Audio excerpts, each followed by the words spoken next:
सभी को नमस्कार मित्रों। बटनेर आईएएस की यूट्यूब क्लासेस में आप सभी का हार्दिक स्वागत है। मित्रों, आज हम जिस टॉपिक पे चर्चा करने जा रहे हैं वो है राष्ट्रीय पिछड़ा वर्ग आयोग। इन पिछड़े वर्गों से संबंधित राष्ट्रीय स्तर पर जो आयोग बना हुआ है उसके बारे में हमें पढ़ना है। लेकिन जैसे हमारा पढ़ने का जो आपने देखा है परंपरा रही है, हम पढ़ते हैं तो हम हर एक जो मुद्दा उठाते हैं, जिसकी चर्चा करते हैं, हम उसके इतिहास की भी बात देखते हैं कि यह जो मुद्दा है, यह जो टॉपिक है या आयोग है, जो भी निकाय है, वो अस्तित्व में कैसे आया, उसको यहाँ तक लाने में क्या किस प्रक्रिया से हम गुजरे हैं।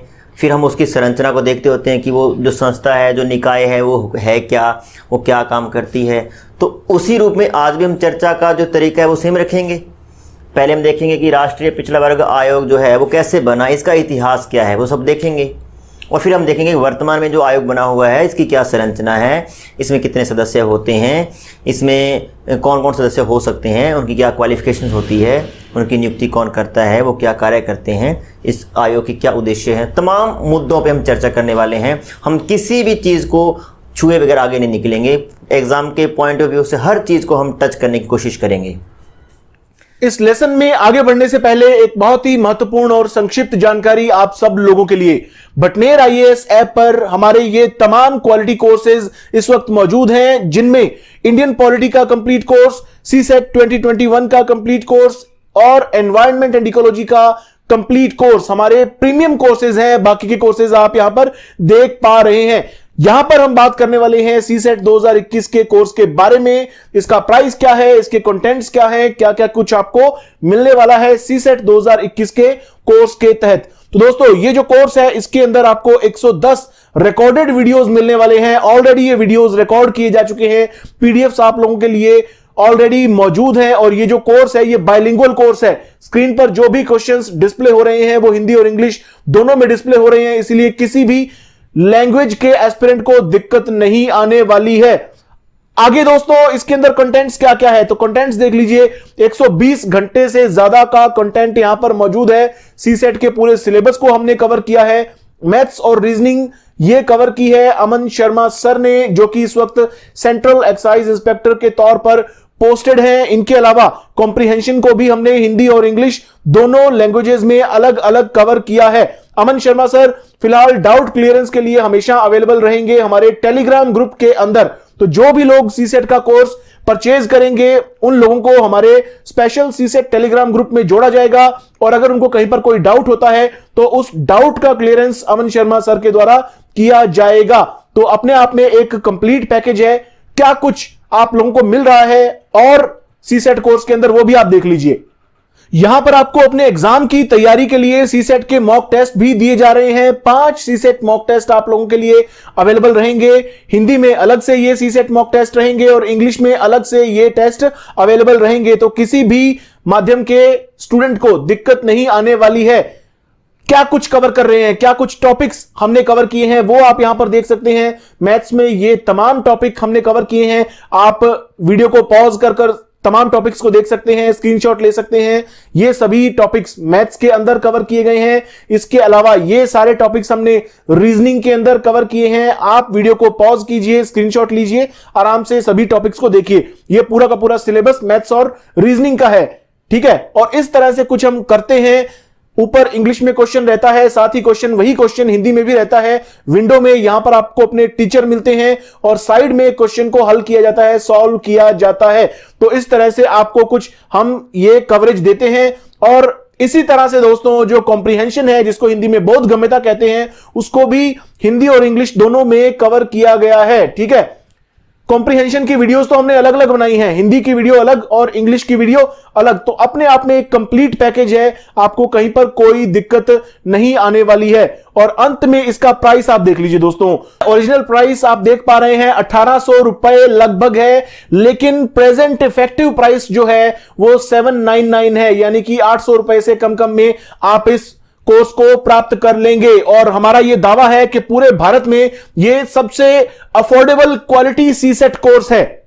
तो ये तमाम जानकारियां आपको इस कोर्स के बारे में दी गई हैं और ये जो कोर्स है ये आपको हमारी ऐप पर मिलने वाला है, बटनेर आईएएस ऐप। जिसको कि आप गूगल प्ले स्टोर से डाउनलोड कर सकते हैं। साथ ही साथ आप अपने लैपटॉप पर भी हमारा ये कोर्स देख सकते हैं, हमारी तमाम वीडियोस देख सकते हैं। जैसे कि आपको पहले जानकारी दी गई है, यहां पर आपको एक बार फिर से दिखा देता हूं, www.bhatnerias.com पर जाकर आप लैपटॉप पर भी हमारी वीडियोस को देख सकते हैं। और ये कोर्स मोबाइल पर आपको केवल हमारी ऐप में मिलेगा। धन्यवाद दोस्तों। तो चलो मित्रों, हम शुरू करते हैं। राष्ट्रीय पिछड़ा वर्ग आयोग। सबसे पहले हम आयोग को न देखते हुए हम देखेंगे पिछड़ा वर्ग ये क्या चीज है। हम सिर्फ पहले बात करेंगे पिछड़े वर्ग की, कि पिछड़ा वर्ग ये क्या कॉन्सेप्ट है। तो देखिए मित्रों, 1953 में एक आयोग बनाया गया जिसका नाम था काका कालेलकर आयोग। काका कालेलकर आयोग 1953। इस आयोग का जो मुख्य उद्देश्य था वो ये था मित्रों कि जो पिछड़े हुए वर्ग हैं, जो पिछड़ी हुई जातियां हैं, उसका अध्ययन करना था कि उनको समाज की मुख्य धारा में कैसे जोड़ा जाए, उनके विकास के लिए, उनके उत्थान के लिए, उनके संरक्षण के लिए सरकार क्या करे।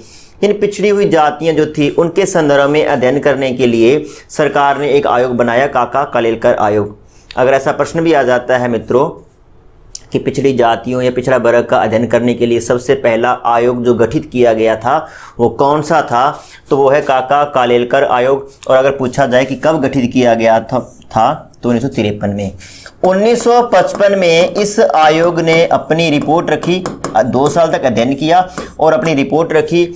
और उस रिपोर्ट में इन्होंने सुझाव दिए कि एक कैटेगरी बनाई जाए ओबीसी, अदर बैकवर्ड क्लास, और उनको सरकारी नौकरियों में 27% आरक्षण दिया जाए। लेकिन सरकार ने इस आयोग की जो भी अनुशंसा थी, रिकमेंडेशन थी, उस पर कोई ध्यान नहीं दिया। यानी कि इस आयोग के बारे में इतना ही उल्लेखनीय है कि आयोग बना था 1953 में। 1955 में इसने अपनी रिपोर्ट रखी और कहा कि भाई एक पिछड़ा वर्ग होना चाहिए और उस वर्ग को 27% आरक्षण दिया जाए सरकारी नौकरियों में। उसके बाद मित्रों, आपको पता है कि 1977 में पहली गैर कांग्रेसी सरकार बनती है। 1977 से लेकर आपको आइडिया है कि मोरारजी देसाई सरकार बनी थी। मोरारजी देसाई सरकार पहली ऐसी सरकार थी, हम केंद्र की बात कर रहे हैं, केंद्र की पहली ऐसी सरकार थी जो गैर कांग्रेसी सरकार थी। और 1977 में बनी सरकार ने 1978 में, पहले मैं यहाँ पे लिख दूँ थोड़ा सा समझ में आ जाएगा, मोरारजी देसाई सरकार बनी थी 1977 में। 1978 में इस सरकार ने एक आयोग गठित किया जिसको बोलते हैं बीपी मंडल आयोग। बीपी मंडल आयोग जो था वो विंदेश्वरी प्रसाद मंडल, एक व्यक्ति हैं, विंदेश्वरी प्रसाद मंडल की अध्यक्षता में एक आयोग बनाया, एक कमीशन बनाया जिसको बोलते हैं मंडल आयोग। जिसको क्या बोलते हैं मित्रों? मंडल आयोग। मंडल आयोग का गठन किया गया। देखिए, हर एक चीज को आपको बड़े अच्छे से समझना है। प्रश्न कहीं से भी बन सकता है, बहुत आसान सा प्रश्न बन सकता है और गलत हो सकता है। और जब आपके आसान वाले प्रश्न गलत हो जाते हैं तो ये मान के चलिए कि आप एक प्रश्न गलत होता है तो मान के चलिए कि 5000 स्टूडेंट से पीछे हो चुके हैं। 2 प्रश्न गलत हो गए, 10,000 स्टूडेंट से पीछे चले गए हैं हम। मंडल आयोग बनाया गया। प्रश्न आ सकता है मंडल आयोग कब बनाया गया? तो मंडल आयोग का जो गठन हुआ था मित्रों वो होता है 1978 में।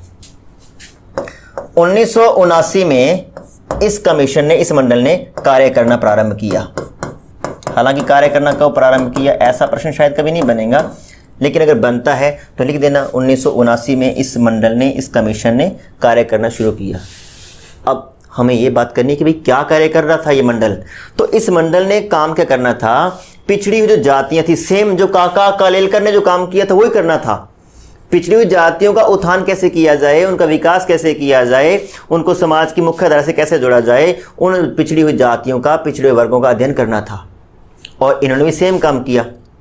इन्होंने भी पिछड़े वर्गों का अध्ययन किया और कहा कि भाई जो पिछड़े हुए वर्ग हैं और अगर उनका उत्थान करना है तो उनको सरकारी नौकरियों में 27% आरक्षण दे दिया जाए। लेकिन आपको पता है मित्रों, उसके बाद जो मोरारजी देसाई सरकार थी वो चली गई, सत्ता में नहीं रही। और आपको आइडिया है कि 1980 में दोबारा से इंदिरा गांधी देश की प्रधानमंत्री बनती हैं। इंदिरा गांधी 1966 से लेकर 1977 तक लगातार देश की प्रधानमंत्री रही और उसके बाद में 1980 से लेकर 1984 तक देश की प्रधानमंत्री रही। तो जैसे ही 1980 में दोबारा से इंदिरा सरकार आती है तो इस जो मंडल आयोग की सिफारिश है इसको ठंडे बस्ते में डाल दिया जाता है, यानी कि साइड में रख दिया जाता है। अब आप पूछोगे इसको साइड में क्यों रख दिया जाता है? क्योंकि ये जो मंडल था वो गठित किया गया था गैर कांग्रेसी सरकार द्वारा। तो सरकार नहीं चाहती थी कि हम इस पर कोई एक्शन लें, यानी कांग्रेस सरकार नहीं चाहती थी, क्योंकि एक विरोधी पार्टी द्वारा तैयार किया गया एक आयोग, विरोधी पार्टी की अनुशंसा में या यूं कहें कि विरोधी पार्टी की सानिध्य में तैयार किया गया इस प्रस्ताव को सरकार लागू नहीं करना चाहती थी, या कुछ और भी XYZ इशू हो सकते हैं। लेकिन इंदिरा गांधी सरकार ने इस पर कोई एक्शन नहीं लिया। उसके बाद मित्रों अगस्त 1990 में वीपी सिंह सरकार यानी कि विश्व प्रताप सिंह सरकार ने मंडल आयोग की सिफारिशों को लागू किया। अब देखिए यहां पे 3-4 प्रश्न बड़े इंपॉर्टेंट बनते हैं। मंडल आयोग का गठन किस सरकार द्वारा किया गया? तो वो मित्रों किया गया था मोरारजी देसाई सरकार द्वारा 1978 में। क्लियर? और मंडल आयोग की सिफारिशों को लागू किस सरकार ने किया? तो वो किया था वीपी सिंह सरकार ने, विश्व प्रताप सिंह सरकार ने मंडल आयोग की सिफारिशों को लागू किया था। अब आपको देखिए 3-4 फैक्ट बताता हूं मैं सीक्वेंस से। 1977 में मोरारजी देसाई देश के प्रधानमंत्री बने। 1978 में उन्होंने मंडल आयोग का कमीशन किया। 1979 में मंडल आयोग ने कार्य करना प्रारंभ किया। 1980 में मंडल आयोग ने अपनी जो रिपोर्ट थी, अपना जो प्रतिवेदन था वो सरकार के समक्ष रखा। 77, 78, 79, 80 ये लगातार चल रहा है।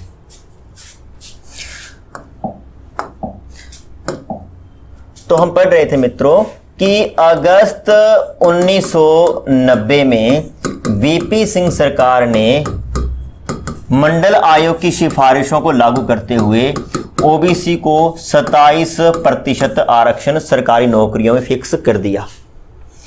अब ये जो आरक्षण था वो कई लोगों को हजम नहीं हुआ, तो इसको कोर्ट में चैलेंज किया गया।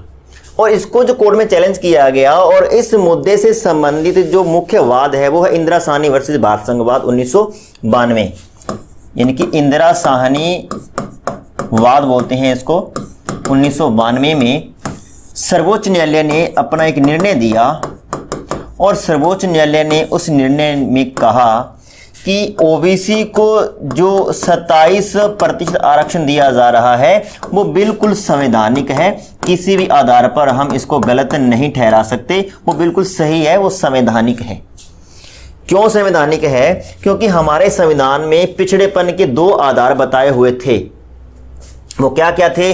वो थे सामाजिक पिछड़ापन और दूसरा है मित्रों शैक्षणिक पिछड़ापन। सामाजिक पिछड़ापन और शैक्षणिक पिछड़ापन 2 ही आधार थे। और जो भी ओबीसी में जो जातियों को रखा गया था जिसकी हम बात कर रहे हैं वे सामाजिक और शैक्षणिक दृष्टि से पिछड़ी हुई थी। तो इस आधार पर इनका उत्थान करने के लिए, इनका संरक्षण करने के लिए अगर इनको आरक्षण दिया जा रहा है तो किसी भी आधार पर गलत नहीं हो सकता। आर्थिक पिछड़ेपन शब्द का उल्लेख हमारे संविधान में नहीं था मित्रों, लेकिन आपको आइडिया होगा कि अभी जो ईडब्ल्यूएस को 10% आरक्षण दिया गया है उसके तहत संविधान में अनुच्छेद 15(6), 16(6) जोड़े गए हैं। तो आर्थिक पिछड़ेपन का भी उल्लेख कर दिया गया है, लेकिन वो वर्तमान में किया गया है, उस समय नहीं था। वर्तमान में इस पिछड़ेपन के 3 आधार हैं, सामाजिक, शैक्षणिक और तीसरा जो है वो है आर्थिक। अगर आर्थिक आधार पर भी कोई पिछड़ा हुआ है तो उसको भी सरकारी नौकरियों में आरक्षण दिया जा सकता है। और आपको पता है कि आर्थिक आधार पर जो आरक्षण रखा गया है वो कितना है मित्रों? 10%। हालांकि इसके बारे में हम अलग से वीडियो बनाएंगे। हम 101वां संविधान संशोधन, 102वां, 103वां, 104वां संविधान संशोधन के ऊपर एक वीडियो बनाएंगे। हर एक पहलू को हम टच करने की कोशिश करेंगे संविधान संशोधन के संदर्भ में। अब हम मुद्दे की ओर लौटते हैं। तो इंदिरा साहनी वर्सेस भारत संघ केस में सुप्रीम कोर्ट ने 1992 में निर्णय देते हुए कहा कि जो ओबीसी को जो आरक्षण दिया गया है वो किसी भी तरीके से असंवैधानिक नहीं है, अनकॉन्स्टिट्यूशनल नहीं है, वो पूरे तरीके से कॉन्स्टिट्यूशनल है, क्योंकि जो आरक्षण दिया गया है वो सामाजिक और शैक्षणिक पिछड़ेपन के आधार पर दिया गया है, और सामाजिक और शैक्षणिक पिछड़ेपन के आधार पर दिए गए आरक्षण को गलत नहीं ठहराया जा सकता। यानी कि ओबीसी को 27% आरक्षण मिल गया, कब से? 1990 से। लेकिन उसके बाद ये आवश्यकता महसूस हुई, सुप्रीम कोर्ट ने भी कहा कि भाई ओबीसी से संबंधित एक आयोग भी होना चाहिए। तो आपको आइडिया होगा कि national commission for backward class act बना था 1993 में, यानी कि एक अधिनियम बनाकर संसद ने राष्ट्रीय पिछड़ा वर्ग आयोग बना दिया। पिछड़े वर्ग आयोग की पिछड़ा वर्ग जो है उनसे संबंधित शिकायतों का निवारण करने के लिए, उनका संरक्षण करने के लिए हमने एक आयोग बना दिया। कब बनाया था? 1993 में। और 1993 में जो आयोग बना था उसकी प्रकृति कैसी थी मित्रों? क्योंकि इसमें एक शब्द लिखा हुआ है एक्ट, तो इसका मतलब एनसीवीसी एक्ट, इसका मतलब है कि 1993 में जो एनसीवीसी बनाया गया था, जो national commission for backward class बनाया गया था, उसकी प्रकृति थी मित्रों स्टैट्यूटरी, यानी कि वैधानिक। वैधानिक बोल दो चाहे सांविधिक बोल दो, एक ही बात है, सांविधिक प्रकृति का था। लेकिन वर्तमान में जो एनसीवीसी है मित्रों, उसकी प्रकृति कैसी है? उसकी प्रकृति है कॉन्स्टिट्यूशनल, यानी कि संवैधिक है, संवैधानिक है। तो 1993 से लेकर अब हम बात करते हैं वर्तमान तक कि वर्तमान में जो एनसीवीसी है वो कैसे बना। आपको यहाँ तक समझ में आ गया मित्रों? मैं आपको हल्का से रिवीजन करवा देता हूँ। 1953 में काका कालेलकर आयोग बनाया गया पिछड़े वर्गों का अध्ययन करने के लिए। 1955 में उसने अपनी रिपोर्ट रखी, लेकिन सरकार ने उसकी रिपोर्ट पर कोई एक्शन नहीं लिया। 1977 में मोरारजी देसाई सरकार बनती है, पहली गैर कांग्रेसी सरकार थी। 1980 में इसने मंडल आयोग का गठन किया था। 1980 में मंडल आयोग ने अपनी रिपोर्ट रखी थी। 1978 में मंडल आयोग का गठन किया गया था बिंदेश्वरी प्रसाद मंडल की अध्यक्षता में। लेकिन चूँकि जब तक मंडल आयोग की रिपोर्ट आई तब तक जो मोरारजी देसाई सरकार थी वो सत्ता से बाहर हो चुकी थी, तो मंडल आयोग की सिफारिशों पे कोई ध्यान नहीं दिया गया। लेकिन अगस्त 1990 में मैंने बताया कि वीपी सिंह सरकार ने इस पर एक्शन लिया और ओबीसी को 27% आरक्षण दे दिया। इस आरक्षण को कोर्ट में चैलेंज किया गया। इंदिरा साहनी वर्सेस भारत संघ के मामले में 1992 में सुप्रीम कोर्ट ने इस पर निर्णय देते हुए कहा कि ओबीसी का आरक्षण संवैधानिक है, इसको किसी भी तरीके से असंवैधानिक नहीं ठहराया जा सकता। और बाद में ओबीसी जो वर्ग हैं इनका संरक्षण करने के लिए, इनकी शिकायतों का निवारण करने के लिए केंद्र स्तर पर एक आयोग बनाया गया, एनसीवीसी एक्ट 1993 के तहत राष्ट्रीय पिछड़ा वर्ग आयोग। लेकिन अभी जो हमारा आयोग काम कर रहा है, पिछड़ा वर्ग आयोग है, उसकी प्रकृति संवैधानिक है, कॉन्स्टिट्यूशनल है। तो ये स्टैट्यूटरी से लेकर कॉन्स्टिट्यूशनल तक का जो सफ़र है, अब हम उसकी बात करेंगे और फिर हम देखेंगे कि इस जो राष्ट्रीय पिछड़ा वर्ग आयोग है इसके अंदर क्या कुछ है, इसकी संरचना, इसके सदस्य, इसकी क्वालिफिकेशन, सब कुछ। देखिए मित्रों, वर्ष 2017 में संसद में एक प्रस्ताव लाया गया, एक बिल लाया गया जो था 123वां कॉन्स्टिट्यूशन अमेंडमेंट बिल, और ये लाया गया था मित्रों 2017 में। 2017 में बिल लाया गया जो कौन सा था? 123वां संविधान संशोधन विधेयक। ये विधेयक है, 123वां संविधान संशोधन नहीं है, यानी कि संविधान में संशोधन करने का 123वां प्रयास था ये, लेकिन वो सफल हुआ कि असफल हुआ वो नहीं है, वो बात की बात है। 123वां बिल लाया गया 2017 में, और मार्च 2017 में ये जो बिल था लोकसभा से पारित हो जाता है और ये बिल जाता है मित्रों राज्यसभा के पास। लेकिन राज्यसभा इसको पारित करने में थोड़ा सा ड्रामा करती है। क्यों करती है? क्योंकि राज्यसभा चाहती थी कि इस बिल में कुछ संशोधन किया जाए, और वास्तव में राज्यसभा ने इसको कुछ संशोधनों सहित ही पारित किया। अब चूंकि संशोधनों सहित पारित किया है तो हम इसको फाइनल तो पारित मान नहीं सकते भी, ऐसे तो हो नहीं सकता। देखिए, लोकसभा ने प्रस्ताव को पारित किया, अगर वैसे का वैसा राज्यसभा पारित कर दे तो राष्ट्रपति साइन कर देंगे तो ये अधिनियम बन जाता, कोई दिक्कत नहीं थी। लेकिन मित्रों हुआ क्या कि लोकसभा ने प्रस्ताव को पारित कर दिया, लेकिन राज्यसभा ने उसको वैसे का वैसा पारित नहीं किया। राज्यसभा ने कुछ संशोधनों सहित पारित किया। तो अब ये राष्ट्रपति के पास नहीं जाएगा, अब ये वापस जाएगा लोकसभा के पास, क्योंकि अब लोकसभा की भी इस पर स्वीकृति चाहिए। लोकसभा ने उसको पारित कर दिया वैसा का वैसा जैसा राज्यसभा ने पारित किया था। अब ये दोबारा से राज्यसभा के पास आया और बाद में ये राष्ट्रपति के पास आया, और ये लोकसभा, राज्यसभा और राष्ट्रपति से होता हुआ ये संविधान संशोधन विधेयक है वो पारित हो गया, और ये पारित होकर बना 102वां कॉन्स्टिट्यूशन अमेंडमेंट एक्ट 2018। और इसी एक्ट के तहत 102वां संविधान संशोधन के तहत हमने जो संविधान में एक नया आर्टिकल जोड़ा है वो आर्टिकल है मित्रों 338 बी, या इसको आप कह सकते हैं 338 ख। एक ही बात है, इंग्लिश में कहोगे तो बी बोल दो, हिंदी में इसको ख बोल दो। और इस आर्टिकल 338 ख के तहत हमने जिस नए आयोग की बात की है वो है मित्रों NCVC, national commission for backward class, राष्ट्रीय पिछड़ा वर्ग आयोग। और 2018 में जाकर हमने NCVC को संवैधानिक मान्यता दे दी। 1993 में जब ये आयोग बनाया गया था, 1993 से लेकर 2018 तक ये वैधानिक प्रकृति का था, काम कर रहा था, और 2018 से लेकर वर्तमान तक, भविष्य तक ये क्या है, संवैधानिक संस्था के रूप में काम करेगा। तो इतनी बात क्लियर होगी मित्रों। 123वां बिल था जो लाया गया था, पारित होकर 102वां संविधान संशोधन विधेयक बना, और उसके बाद में हमने इसको 2018 में लागू कर दिया, और 2018 में जाकर NCVC को संवैधानिक दर्जा प्राप्त हो गया। अब हमें देखना है कि इस एक्ट के अंदर NCVC की प्रकृति क्या रखी गई थी, इसमें कितने सदस्य हैं, वो सारा हम देखते हैं मित्रों। अब हम जो शुरू करेंगे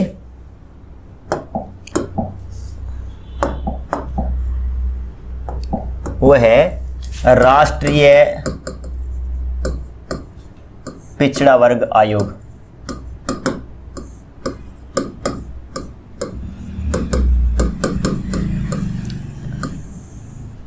अब इसकी प्रकृति देखते हैं, लेकिन उससे पहले आपको दो तीन बातें बता दूं कि आर्टिकल 338 में जिसका उल्लेख है वो है SC आयोग, 338 ए में है ST आयोग, और 338 बी में मित्रों है OBC आयोग। थोड़ा सा इसको भी आप क्लियर कर लेना। 338 में SC, 338 ए में ST आयोग, और 338 बी में मित्रों है OBC आयोग। 102वां जो है कॉन्स्टिट्यूशन अमेंडमेंट एक्ट 2018 जो है मित्रों, उसके तहत जो हमने NCVC बनाया है उसकी हम संरचना की बात करते हैं। तो उसकी संरचना में जो है वो सेम रखा गया है जैसे कि SC आयोग है, जैसे कि ST आयोग है। यानी कि इसमें एक तो मित्रों अध्यक्ष होगा, एक इसमें उपाध्यक्ष होगा, और मित्रों इसमें 3 अन्य सदस्य होंगे। यानी कि टोटल जो सदस्य हैं वो कितने हैं, 5। ये 5 सदस्य हैं।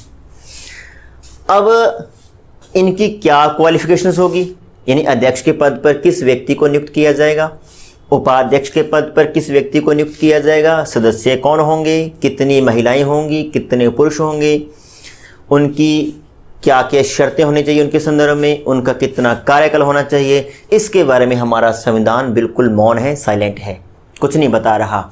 क्योंकि इस संदर्भ में इतना लिखा गया है कि इनकी क्वालिफिकेशन क्या होगी, यानी कि इनकी योग्यता क्या होगी, प्लस इनकी जो सदस्यता है उस संदर्भ में क्या कुछ सेवा शर्तें होगी, प्लस उनके जो वेतन भत्ते हैं, उनके जो वेतन हैं, इस संदर्भ में जो भी निर्धारण है वो कौन करेंगे मित्रों, हमारे राष्ट्रपति करेंगे। यानी अगर आपसे पूछ लिया जाए कि जो राष्ट्रीय पिछड़ा वर्ग आयोग है उनकी सदस्यों की योग्यता का निर्धारण कौन करते हैं, और ऑप्शन में ए में आ जाए कि संविधान के अनुसार, ऑप्शन बी आ जाए राष्ट्रपति द्वारा, ऑप्शन सी आ जाए केंद्रीय मंत्री परिषद द्वारा, ऐसे करके आ जाए, तो मित्रों इसमें संविधान बिल्कुल भी नहीं होगा, क्योंकि संविधान तो स्वयं मौन है। तो इसका निर्धारण कौन करेंगे, हमारे राष्ट्रपति करेंगे, ऐसा स्पष्ट इसमें उल्लेख है। अगला है जो ओबीसी आयोग जो है एनसीवीसी, इसके कार्य क्या हैं, यानी आयोग करता क्या है। तो अगला हम देखेंगे इसके कार्य हैं। कार्य में सबसे पहला ये है कि हमारे संविधान में या फिर किसी कानून में ओबीसी वर्ग को अगर किसी भी प्रकार का कोई संरक्षण दे रखा है, कोई सुविधा दे रखी है, तो क्या वो वास्तव में लागू हो रहे हैं या नहीं हो रहे, इसकी जांच करेगा एनसीवीसी। शब्दों को दोबारा समझिए कि मान लेते हैं कि हमारे संविधान में ओबीसी के संरक्षण से संबंधित कुछ प्रावधान कर रखे हैं या फिर ऐसा कोई कानून बना रखा है जो ओबीसी वर्ग का संरक्षण करता है, तो वो जो संरक्षण है वो वास्तव में ओबीसी वर्ग को प्राप्त हो रहा है या नहीं हो रहा है, इसकी जो जांच करनी है मित्रों, वो कौन करेगा, एनसीवीसी। पहला तो ये हो गया। दूसरा है कि ओबीसी जो वर्ग है उनकी क्या शिकायतें हैं, उनके जो उनकी कंडीशन है, जो उनकी स्थिति है, उनमें कैसे सुधार किया जाए, समाज की मुख्य धारा के साथ कैसे जोड़ा जाए। इस संदर्भ में अगर कुछ नवाचार भी हैं तो एनसीवीसी वो उनसे राष्ट्रपति को परिचित करवाता है, यानी राष्ट्रपति को ज्ञापन सौंपेंगे कि ऐसे ऐसे करके कुछ नया हम कर सकते हैं ओबीसी वर्ग के सुधार के लिए। तो ऐसे एक रिपोर्ट तैयार की जाएगी, राष्ट्रपति को सौंपी जाएगी। तीसरा काम होता है कि जो ओबीसी वर्ग है उनकी वर्तमान स्थिति क्या है, उनके विकास के लिए, उनके उत्थान के लिए क्या कुछ नया किया जा सकता है या क्या कुछ नया कर रहे हैं, इस संदर्भ में एक वार्षिक रिपोर्ट तैयार की जाएगी और वो वार्षिक रिपोर्ट एनसीवीसी राष्ट्रपति को सौंपेंगे और राष्ट्रपति उस रिपोर्ट को संसद में प्रस्तुत करवाएंगे।